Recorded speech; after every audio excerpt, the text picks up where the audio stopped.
Bonsoir. Bonsoir Linda, faudrait que j'invente un peu, mais je ne peux pas m'en empêcher. Comment allez-vous? Ça va bien Mohamed. On a encore le droit de la poser, cette question-là. Non, c'est pas parce que le monde est en guerre là, que je vais céder à la panique. Hein. Moi, j'ai décidé de rester zen. Hein.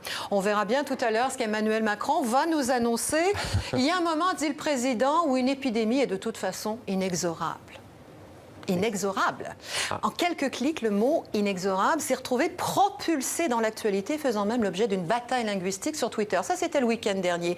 On a reproché au président et à son Premier ministre, qui l'a répété, de se tromper de mots. En utilisant l'adjectif inexorable, écrit Albator sur Twitter, Macron et Philippe pensaient-ils vraiment ça? Probablement pas. Inéluctable aurait été plus approprié, mais la maîtrise de la langue n'est pas leur fort, conclut Albator.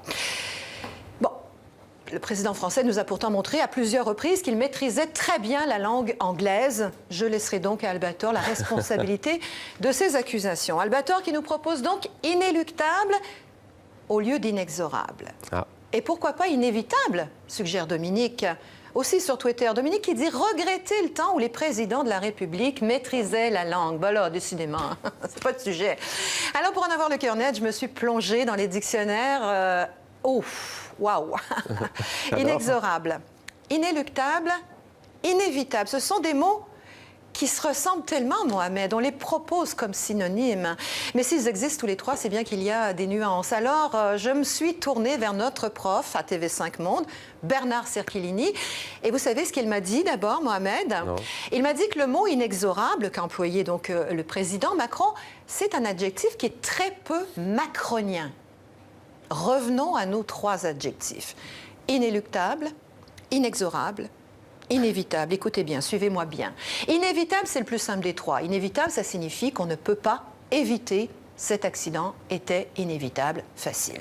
Passons à inéluctable, qui est formé du in de la négation et de éluctable, de eluctare en latin, qui veut dire lutter, échapper en luttant. L'inéluctable, c'est quelque chose contre quoi on ne peut pas lutter. Inexorable, enfin. D'exorare, qui veut dire vaincre par la prière. Orare, c'est l'oraison, c'est la bouche, c'est la prière. L'inexorable, c'est quelque chose qu'on subit malgré ses prières. On ne peut plus rien faire, c'est le destin. Inexorable, c'est un verbe passif. Emmanuel Macron, qui est un homme d'action, aurait dû employer un autre mot, selon Bernard Cerchilini. Inévitable et inéluctable sont plus actifs qu'inexorables. Et pour notre linguiste, le président français aurait dû choisir inéluctable, puisqu'il implique l'idée de la lutte, et c'est ce qui ressemble le plus à Macron. C'est, selon Bernard Cerchilini, le plus adapté et le plus macronien des trois. Merci beaucoup, Linda, pour cette chronique.